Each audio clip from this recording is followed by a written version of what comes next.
Live from WFSB, Connecticut's #1 local news, this is Channel 3 Eyewitness News at 7.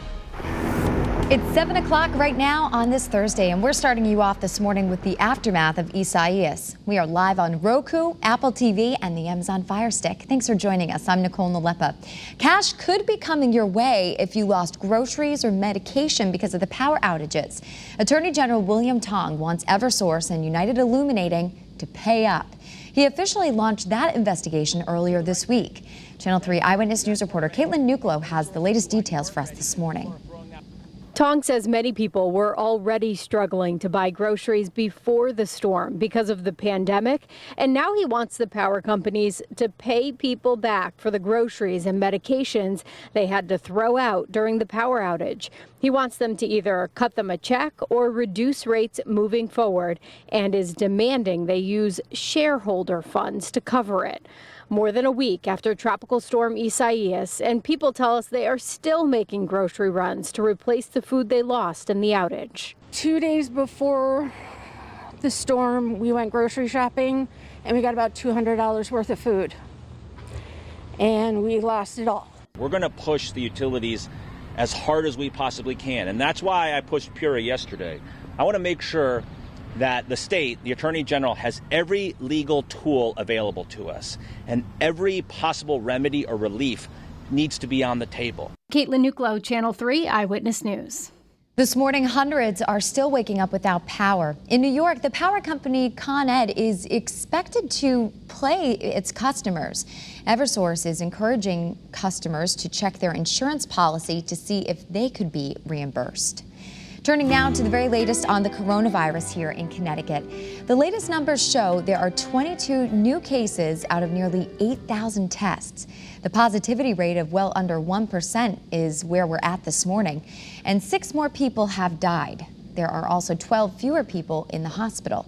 Meantime, nationwide, the coronavirus death toll is now averaging more than 1,000 people a day here in the U.S. That is almost 1 American dying every minute. According to the CDC, coronavirus is on track to be one of the top leading causes of death for Americans in 2020. President Donald Trump says that he is doing his best to encourage schools to reopen this fall. The White House says it will provide up to 125 million masks to schools across the nation. According to the president, schools should be making plans to resume classroom learning as soon as possible. But there was an alarming uptick in the amount of cases among children. A new study by the American Academy of Pediatrics shows that 180,000 kids tested positive from July 9th to August 6th. That went up by 90%. Back here at home, schools across the state have been given the green light for the fall sports season. The Connecticut Interscholastic Athletic Conference says it will start on September 24th. Practice for football will start next Monday on August 17th. But it'll be up to the school districts to decide whether kids who opt out of in-person classes can still participate. The board says advice from medical advisors help them reach their final decision. This morning, there are calls to provide more help for local event venues that are struggling during the pandemic. Senator Richard Blumenthal is expected to join others this afternoon at the Warner Theater in Torrington to ask for more funding for the Paycheck Protection Program. The Warner Theater has been closed since the pandemic started, and there are some concerns that that close may be permanent. For more coronavirus information, be sure to head over to our free Channel 3 streaming app. There you can always find more ways you can stay healthy. Connecticut's Back to School Authority is sponsored by Yale New Haven Children's Hospital, one of the best in the nation. There are a few events going on in our state designed to help those who are transitioning back to the return to school, and whatever that may look like. In East Hartford, families will be receiving 200 Chromebook computers later this morning at Mayberry Elementary School. Oh boy, courtesy of Pratt & Whitney.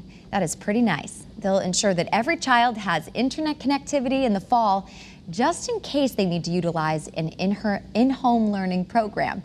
This comes as the Department of Education is set to host a virtual meeting tonight with pediatricians and health experts to answer any COVID-19 questions.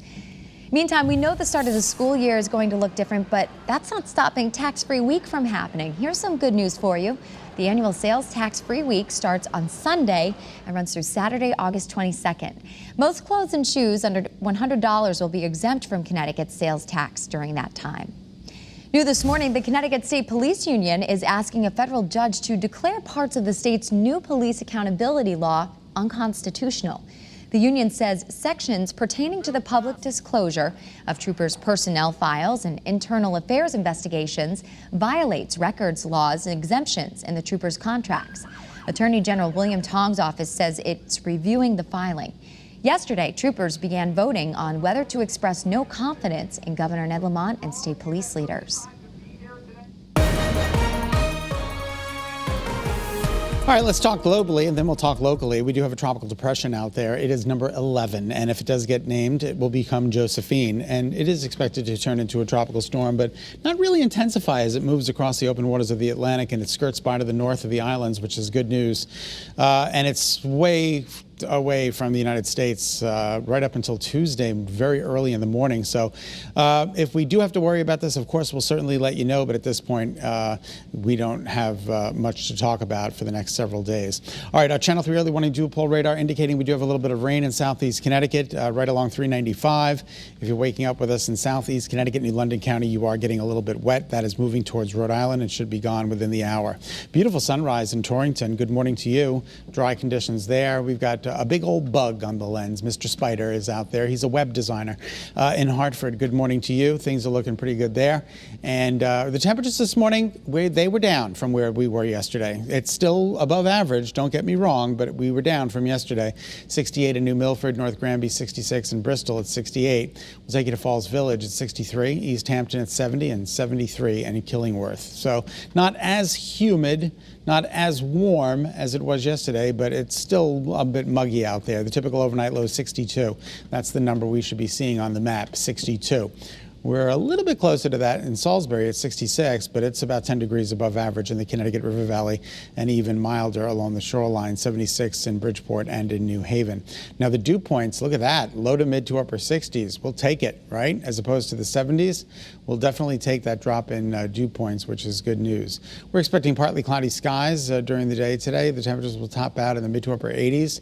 Once again, if we do get to 90 today, it'll be the 6th day in a row of 90-plus degree heat, thus continuing the 5th heat wave of 2020. Showers and thunderstorms a possibility. You'll see them in southeast Connecticut right now this morning, but that's about it. They're moving out of the state, and according to early warning futurecast, tomorrow's weather today, we kind of stay high and dry. It'll be partly cloudy. There is an opportunity for a pop-up shower, especially along the shoreline. Our 4 southern counties are closest to a frontal boundary that's stalled to our south, so therein lies the problem. You guys will get the possibility of some scattered showers. Tonight, things calm down, and then tomorrow, we do it all over again. Rinse and repeat. Partly sunny skies with a chance for a passing shower or a thunderstorm. Daytime highs today in the mid to upper 80s. Once again, if you do get to 90, the heat wave will continue. We're forecasting 89. It's going to be close. And then your 7-day forecast includes 86 tomorrow, 84 on Saturday. Saturday looks amazing. And then Sunday, unfortunately, we have introduced a little rain late in the day through the evening. That's according to one of our models. Now, that's the American model. The European model keeps us high and dry. So we're just going to have to wait and see which wins out. Monday looks a little unsettled with scattered showers and thunderstorms. Tuesday and Wednesday look dry as the temperatures move back into the mid to upper 80s. That's a check of your early warning forecast. I'm meteorologist Scot Haney, wishing you all a great day. Nicole, good morning to you. All right. Yes, we are wishing you all a great day. Thanks for tuning in to Eyewitness News. Remember, you can get any of your news and weather updates anytime on that Channel 3 app.